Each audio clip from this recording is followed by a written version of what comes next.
And I'm Jen. And we're SpielMill. We sure are.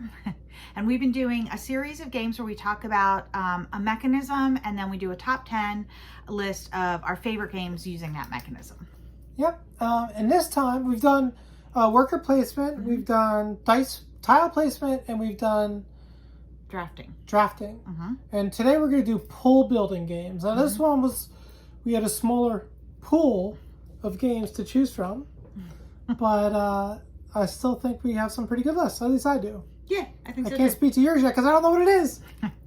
It's great. Yours could guaranteed. Yours is great, I'm sure. Yep. All right. Should we start with honorable mentions? I was going to be antagonistic, but that's not my way. No, it's not. You're sweetie. All right. Honorable mentions? Yep, I have a few. All right.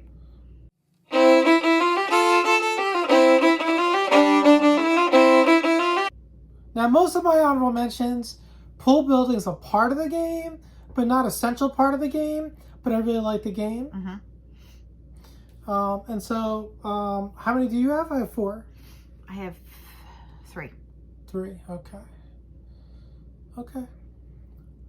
Well, I'll still go first then. My first one actually might be the most unique of them.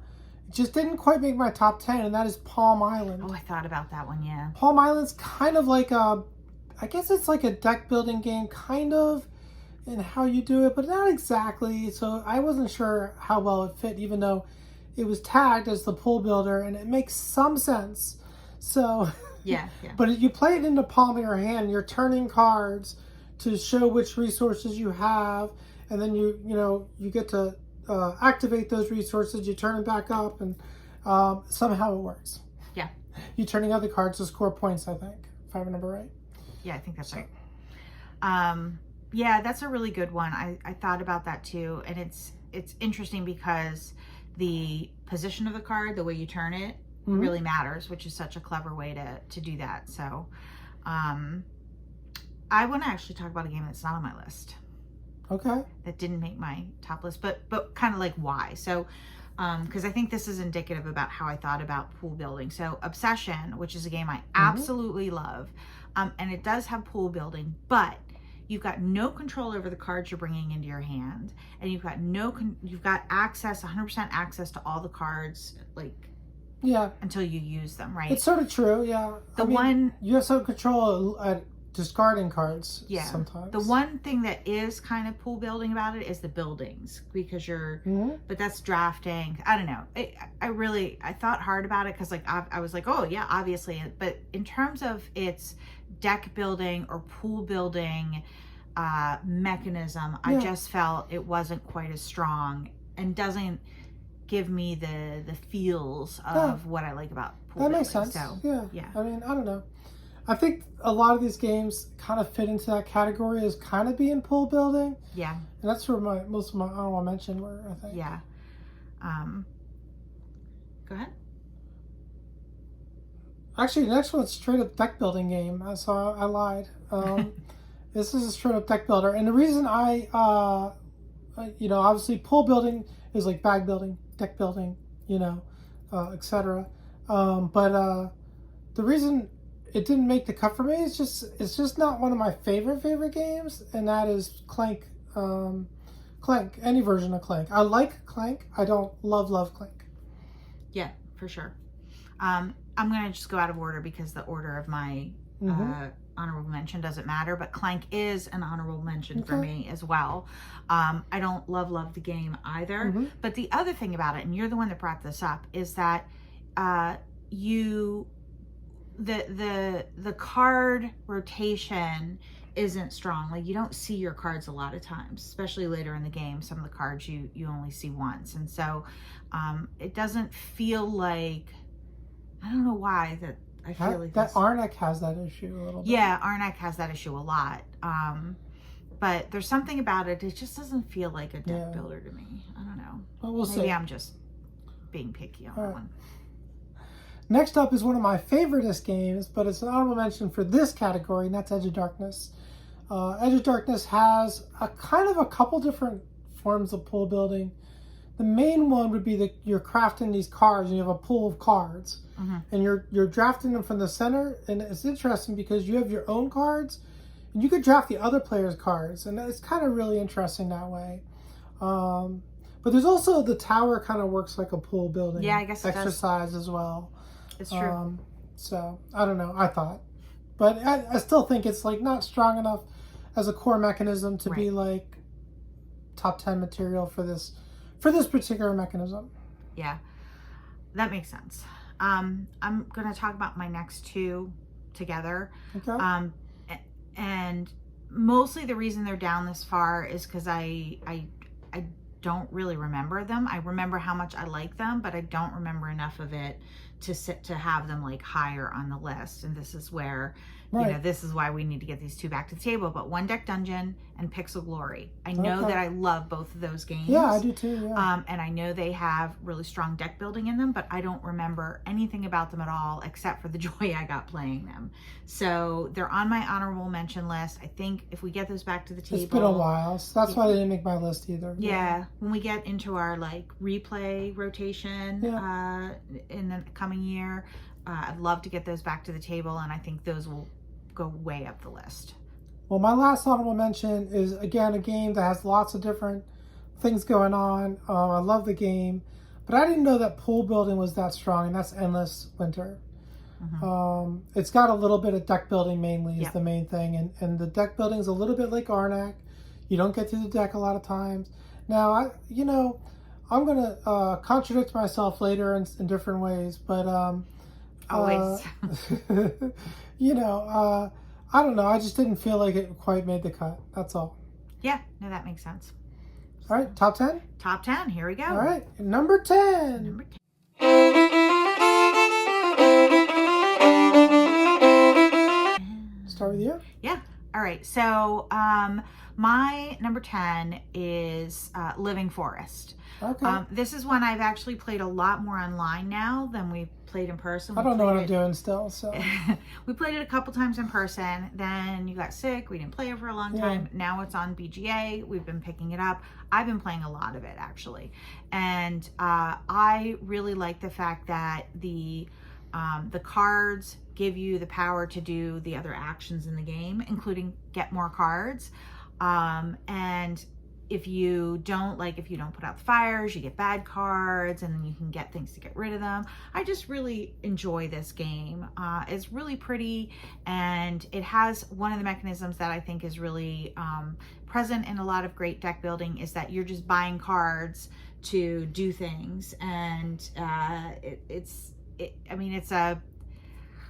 kind of themeless. I mean, it's not themeless, but really it's like a lot of pool building a lot of these are abstract games, kind of, it's like get stuff so you can do stuff, so you can get stuff, so you can do stuff, so you can get stuff, so you can score points and win the game. It's just that. I need to watch a rules video and then play it some more, maybe online, and then maybe someday we'll get it back to the table. But right now I'm just not hot on it, but I think I just need to get the rules down again. Yeah, it's got such a beautiful table presence. Even online, the art is so beautiful. The colors. The art is beautiful, yeah. The colors are that sort of like dreamy, sort of pastel-y. Really love it. It's really pretty. So, yeah. All right, that's my number 10. All right, my number 10, and this game has bag building, but it's kind of not much of a choice in it, and that is Jiannan Life of Gentry.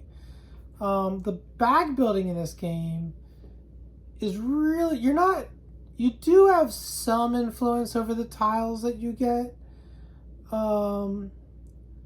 It's interesting, but you're doing drafting when you have the choice, and then the bag drawing is really just random. I don't know. So, but I like the game a lot, so I chose it anyway. Unless there's other pool building in the game. Yeah, it's the tiles that you're pulling from the bag, yeah. For the action tiles. Yeah. Yeah. That's what I was saying. Okay. But I was saying unless there was other pool building. I don't think there is. I think that's it. That I can't remember. But yeah, so I just think it's not strong on the pool building, so that's why it's number 10, towards the bottom of my list. I get stronger as we go here, and I think that's the one that's probably the least strong in terms of the mechanism in my top 10. So That's why it's number 10. All right.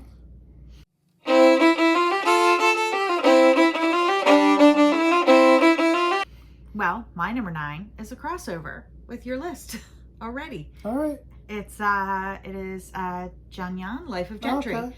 Yeah, I really like it. I think, so one of the reasons why I like this is that as you draft the tiles that you use for your actions are going to be used one of two ways, right? You're either going to pick a tile and say, that's the action I'm going to do, that's the top of the tile, or you're going to ignore it. It's the furthest one to the right. It's going to fall off and you're going to get the resources. And so when you're drafting those tiles, you're really looking at both the actions that it gives you and the resources that it gives you.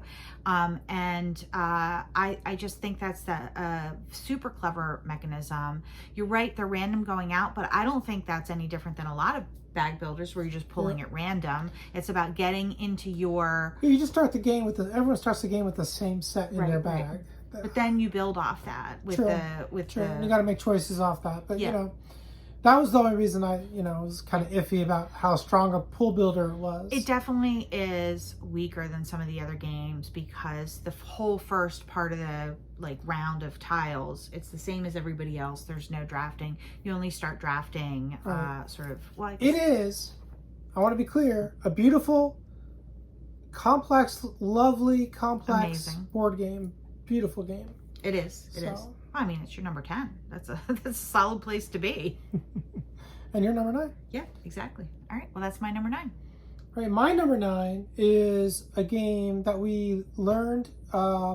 We played through Gen Con online and really enjoyed. And that's Rescuing Robin Hood. And this one's kind of an interesting. It's a deck builder, sort of. You're building your hand. Or more of a hand builder. But then you're playing cards to these lines of cards, and it's interesting how it works. Interesting. It's very clever. Unique mechanisms, I think, and I really enjoy it. So I wanted to put it up there on the list. So that's my number 9. So yeah, that's principally a card game. It's a cooperative card game. It's about Robin Hood. So all the characters from Robin Hood are in the game. You're trying to free Maid Marian. Are you? Is it Maid Marian? Or Robin Hood? I'm trying to remember now. I forget. Remember now. It's been a little bit, but it's a fun little game, and it's not very well known. Yeah. I don't think so. I think it deserves some attention. So my number 9 is Rescuing Robin Hood. That is a great choice. I think I just my eyes slid over that on the list, and I didn't even think about it. And I think it probably would have been at the very least an honorable mention had I sort of processed it. So. Right. Oops.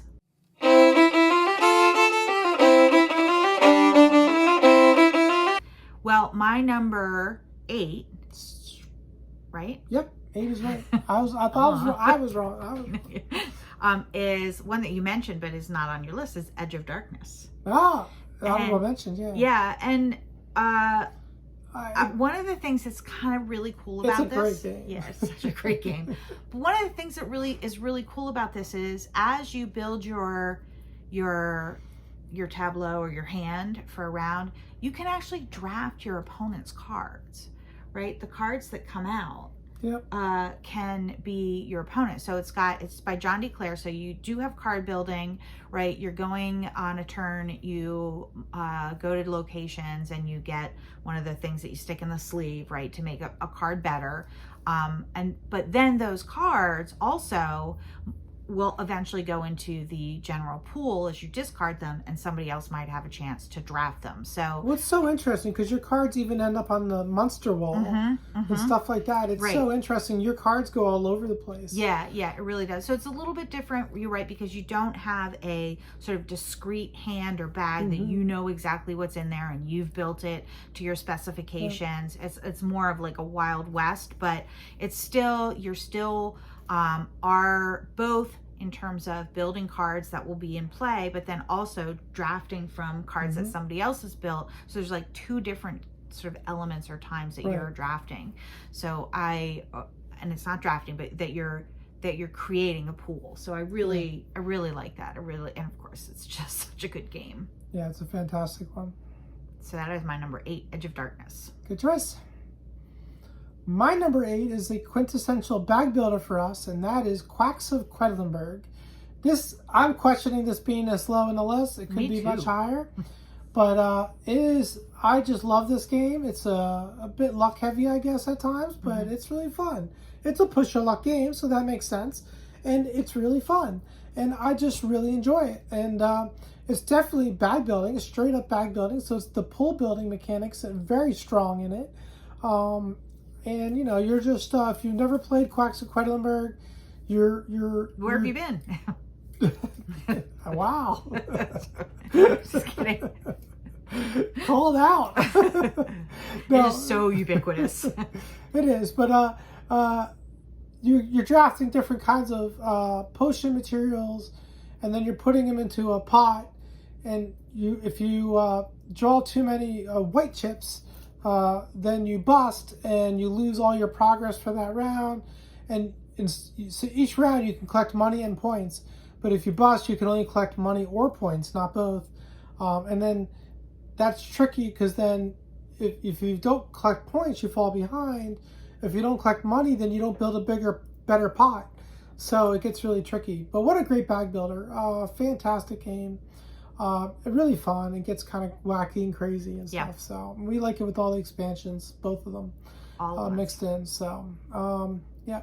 So that is my number 8, Quacks of Quedlinburg. Awesome.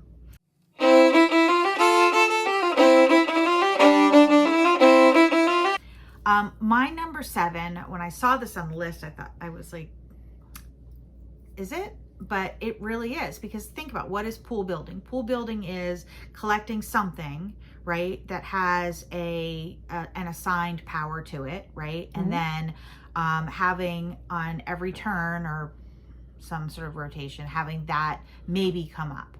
And so Dice Forge is in fact a pool builder, because as you put a new side on your dice, when you roll it, it might come up the next round. It's a little different from some of the classic card drafting or pool building games, or like a bag building game, because you're rolling your dice, you could have the same side come up over again, right, or never come up. When you're pulling things out of a bag or taking things out of a deck, you know exactly what's in there, if you remember, which oftentimes I don't. And you know sort of what the chances are. You're getting down to your last couple chips. One of those chips is going to be the white 3. One of them is going to be the yellow 4, right? So you know that. But with a Dice Forge, you don't know that. I so really love this. I think it's really interesting game. It's just such a unique way of building a pool. You're changing your dice. You're changing your dice. You're buying size for it. And I've really enjoyed this. We've never played it in real life. We've played another one that's kind of similar. Dice Realms. Yeah. Dice Realms. I haven't played Dice Realms enough though. Okay. But because Dice Forge... I was Forge... wondering if Dice Realms was going to be on your list, but I guess not. Well, because I've played so much more Dice Forge because it's on BGA. I think Dice Realms... That's funny. I consider Dice Realms, but not Dice Forge, because I've played Dice Realms in person. Right. And I've only played Dice Forge online. Yeah, I think that... neither one made my list, but... I think Dice Realms with more plays would make it, because it's a more complex, it's a juicier game. But we've only played it a couple times, so... All right. That's my number 7, I think. Good choice. My number 7 is a pretty cool game. I really like the theme of this one, and that probably carries it a long ways. The theme's important to me anyway, and that's Stonewall Uprising. And this is a deck builder. You can play it competitively or cooperatively. We play it cooperatively. We like it cooperatively. It's a bit of a dark game in some ways. It's about the fight for LGBTQIA liberation and equality and justice. In the competitive game, one player plays the man and the other player plays the LGBTQ community, the Pride team. And the game covers the 60s to the 80s. And there's 2 very dark elements to this game, and one of them is playing the man. The man's a very dark element to play, and that can be kind of tough. And so I like the cooperative version. We both play Pride, and we can fight the man. The other thing that's really dark is that because it does cover the 60s and 80s, it covers the AIDS crisis. And you have literal AIDS deaths covered in the game, and that's dark. That is dark. So, I mean, that's real, but it is dark. The game's very real. It's very real. It's very dark in that sense, because it's not, I mean, the AIDS crisis is obviously sort of the worst, most tragic part of it, but there's like arrests, your people get thrown in jail, you know, and that's a real experience. It's a powerful game, I think, because of that, in a way. Yeah. Oh, it's so good. Yeah. But yeah, so you have to be in the mood for it. It's a mechanically strong game. It's a fun game. It's really good. It is serious. So we really enjoyed it. Yeah, we definitely really enjoyed it. This is high on my list of all-time games. But yeah. Yep. So that's my number 7, Stonewall Uprising. All right.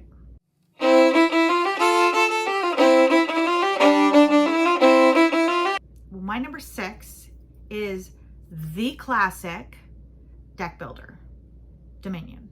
Okay. I really just find this very satisfying. There's a lot of dopamine in Dominion. It is, as you've noted, a game that you want to play with people that have the same experience with the deck that you're playing with. The same level of the experience. Which it never seems to happen. I'm either getting destroyed or destroying people, and it's not really that fun. I don't know. I kind of like destroying people. Just kidding. You and I should just play it because we'd be on the same level. But I really have enjoyed this game very, very much.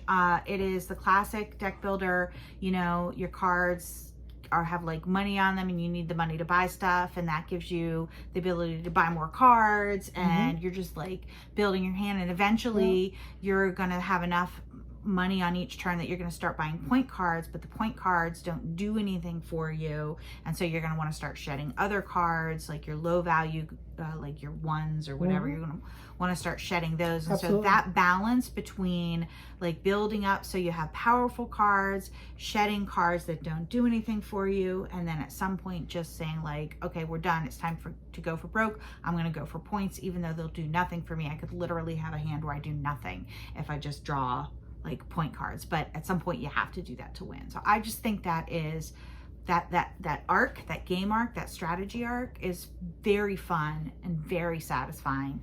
Gives me lots of dopamine. Really enjoy this game. Like I said, I think for me, it didn't make my list, and it probably would if, I don't know, I just had better experiences with it. My experiences just aren't that interesting. Like, and I think it's a bit of a noob killer of a game, and that has shown up in my games because I've played it enough that I kill most of your noobs usually, and but I'm also not good enough to play like a real experienced player, and I just find that middle ground to be a little annoying.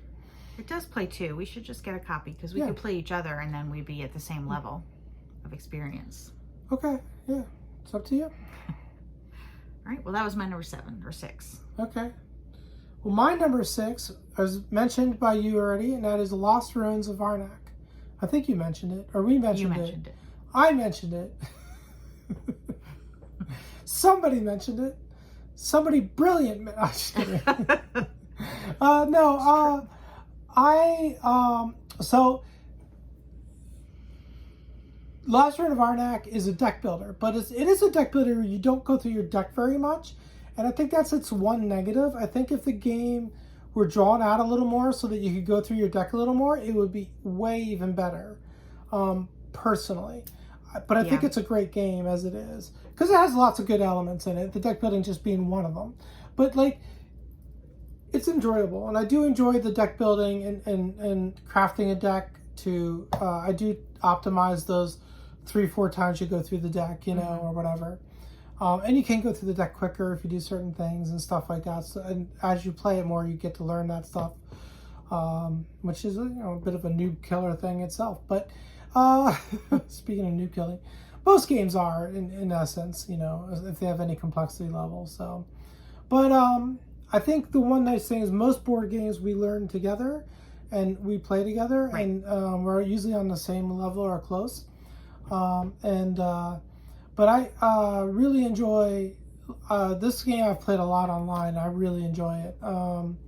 I like the multifaceted elements, and as I've gotten to know the game better, it's my strategies have evolved. Yeah, definitely. And that's really interesting to me. But I've played it a ton now that I've played it on BGA, because we can only play it so much in person.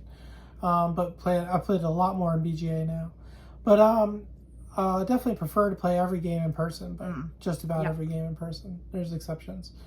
But I really like Lost Ruins of Arnak, and I've gotten good at figuring out, like, oh, you know, I've got this thing, this assistant, which is producing, let's say, tablets.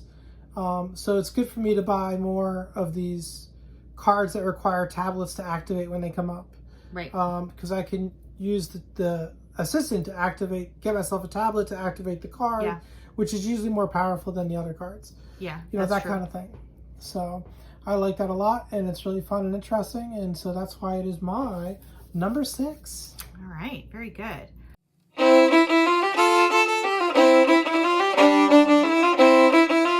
My number 5 is, I was going to say we mentioned it, but we didn't. We mentioned it's Big Brother, because my number 5 is Mystic Vale. Mystic Vale is just the card crafting, deck building part of Edge of Darkness. It was like John D. Clare's like laboratory on how to do this, but I love it. I mean, again, it's like Dominion. It's just purely that deck building, right? You have, again, that same arc where you're looking for your money cards early on that are going to let you, you know, do more on your turn. You're looking for the symbols that are going to let you to buy the cards so that you can have extra stuff to happen. And eventually what you want to do is just get the points, and you're going to kind of forget about the buying. This game is so much fun, and it also has that thing where you know everything that's in your deck, but you don't know the order they're going to come out. So you could have a turn where you have 20 cards out, you have an insane tableau in front of you that lets you just do like everything, whatever you want. World is your oyster. And then you can have the next turn where you bust on 3 cards, and it is so that sort of push your luck element with the deck to me adds a lot to it. You know, you like, do I keep going and see if I can get a really juicy turn, or do I just take it for, you know, just have the half-ass turn? So I love Mystic Vale. I do think if you look at my top 100, Edge of Darkness always going to be above, because it is a more crunchy, juicy game. But when we talk about pool building, it's more pure pool building for sure. Yeah, you're just building your pool. I just love that. You build your pool to get your points to win, which I never do. So I build my pool to get my pool to lose. All right, that was my number 5. All right. My number 5 is another bag builder, and I like this one a lot. This is a solo game. It's called Coffee Roaster, and I really enjoy this game. It's really fun. You typically play like 3 games at a time, and you try to make 3 different brews, and that's what you're doing in the game. You're trying to brew some coffee, and you're trying to do it as well as you can, and optimize your brewing. But it's bag building, and you're just trying to balance different elements in your brew to make it the most optimized brew to get the most points. A really good game. And I don't know what else to say about it. It's really, it's a quick game too. It plays in 15 minutes for, I guess if you're playing 3, it'll play in like 40 minutes probably for 3. It's a trio, 45 minutes maybe, but 15 minutes a game, so really quick. Yeah, this is one you've played a lot more than I have because it's solo. I know you play it while I'm traveling sometimes. So. Well, chronic illness, I can't work, so sometimes I have enough time to play a 40-minute game. Yeah. Enough energy and time. Indeed. All right. Well, that's my number 5, Coffee Roaster.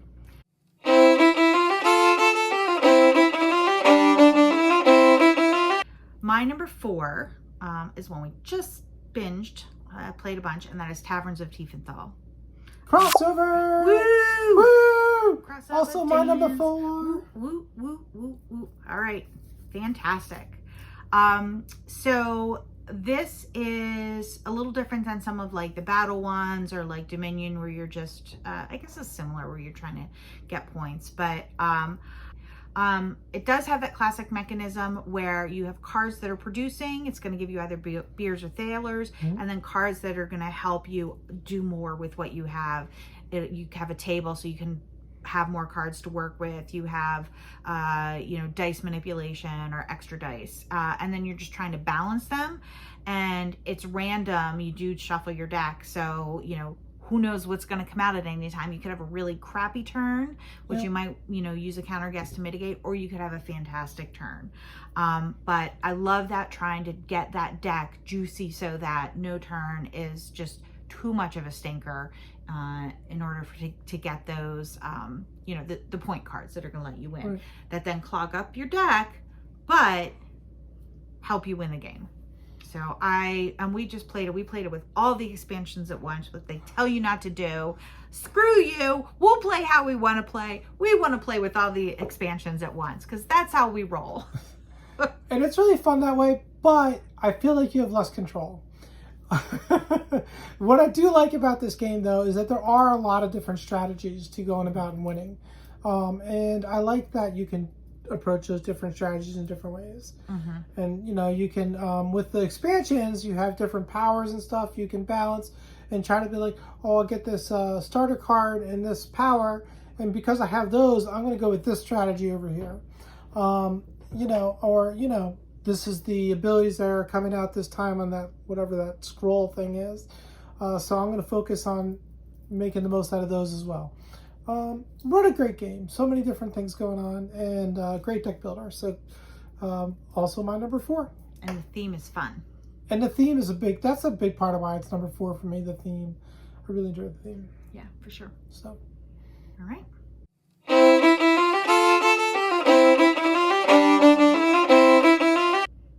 Number 3.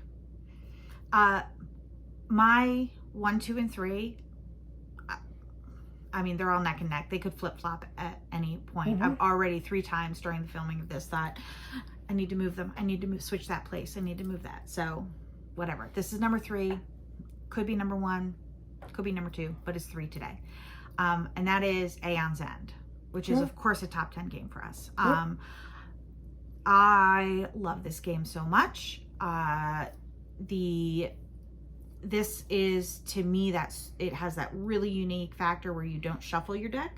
So you're trying to get cards at the right time. So you might wait to buy a card so that it can go into your deck in the right place next to the one that will extra boost it. It is just so satisfying. And then, of course, you're using those cards to fight the bad guys. So again, it's that strategy arc that I love so much. You spend the beginning part of the game like, I'm going to get the gems that let me buy more, and I'm just working on building up so I can do more stuff.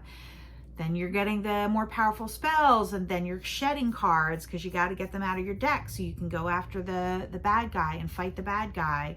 I just love it. It's so much fun. It's so satisfying. This is a game that when you were well, we would sit down and play for like 10 hours. We would just literally start the day with it and then go. Yeah, it's really fun. No, I'm a big fan of Aeon's End. Yeah, that's my number 3. All right. My number 3 is a game you dissed in your honorable mentions, and that's Obsession. Because it sucks. I love it. It's top 20 for me for sure. No, you were just talking about the pool building, but I think that you do have a little bit of choice sometimes on what cards you get. Not always, not usually, but then what you do with them is kind of important. Like if you see yourself getting a lot of higher level cards, you have to really focus on getting your reputation up fast so you can take use of them. Or if you're getting a bunch of lower cards, you can start taking advantage of them right away. But etc. Different strategies to go with it. And obviously the higher level cards are worth more points and so forth. And I just really enjoy the whole element of how you build up your deck, I guess. It's your deck, and Yeah. it becomes your hand is huge because it's like your whole deck at first, and then it narrows down. But it's really fun, and like what you were saying about the tiles being a bit of pool building. Yeah, I mean, you're kind of building. It's like a tableau you're building out, but yeah, I don't know. I guess that kind of works too, but I mainly did it for the card management in this game. I like it, and I like the theme a lot. Downton Abbey fan, you know. So yeah, this is a really good one. Obsession is really worth it if you're thinking of games that with that theme in particular, or you like card management. Really good game. Yeah, I mean, yeah, I love the game. No shade on the game. Just thinking about the pool building. I know. So that's my number 3 is Obsession. All right. Very good.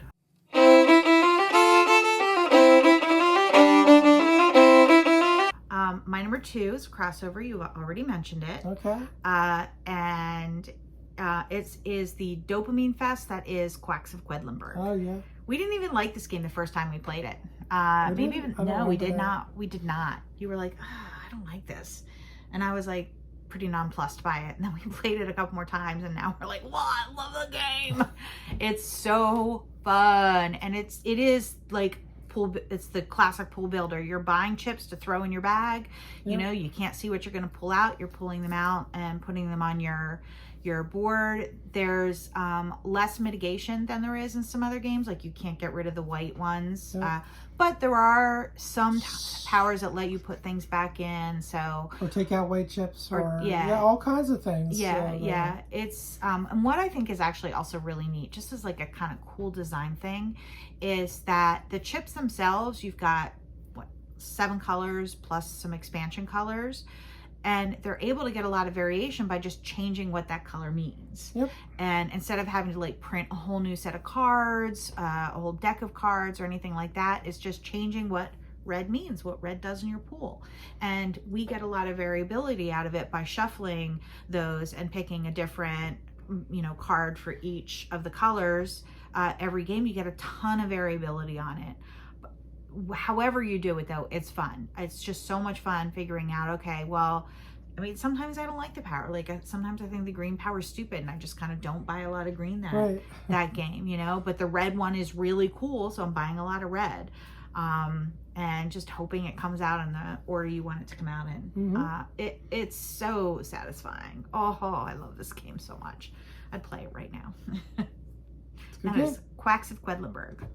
All right, well, my number 2 is another crossover. So crossovers, there's a lot of crossovers in this list. I think it's because we know there's less pool building games that we know compared to worker placement. Yeah. And so my number 2 is a crossover, and it's Aeon's End. Aeon's End is a delightful game. It is my favorite deck builder. It is a cooperative game. You're fighting a nemesis, big boss every game, and you're trying to defeat them. There's the legacy and stuff have story to them, which is fun and interesting. I think looking forward to playing more of this as we have more coming in. And we love our Aeon's End. So that's that. You already talked about it, so I'm trying to be brief. But I really enjoy this. And did you mention, of course, one thing we do love this for a deck builder, you don't shuffle your deck. Yeah. Which is something we find really interesting. I don't know if you mentioned that or not. I did. But you mentioned it again. Yep. We do like that a lot. And we like how everything works. We tried Astronauts, which was sort of this next gen of this, and we didn't like it as much. We like the way the market works in this. We like the way everything works in Aeon's End itself. So it was kind of like, why do we want a game that is built in the same vein but doesn't do the same things in the most optimal way that we want? Yeah, I mean, it was supposedly streamlined it. The setup is a little bit easier, but so what? Yeah. I don't care. I want the full-on experience. So, yeah. So, that's my number 2, Aeon's End. I was trying to figure out what your number 1 is. We might have a crossover, but... I'm pretty sure we do, yeah. Okay.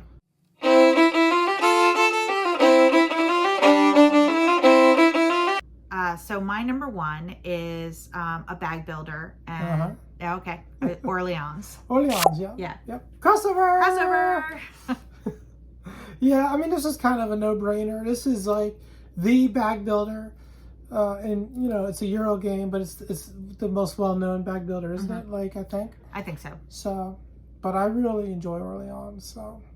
Yeah. And I think one of the reasons why it edged out Quacks for me, because they're both bag builders, is that it's got more to it. It is just a more substantive game. Bag building is not the only portion of it, but it's a major, I mean, it really is. It's the major mechanism, because you have to, you know, pull out the right chips to be able to move your wagon. You know, you've got to pull out the right chips to be able to advance on any of the tracks. And I love Euro games. I love the complexity of these different areas you got to manage.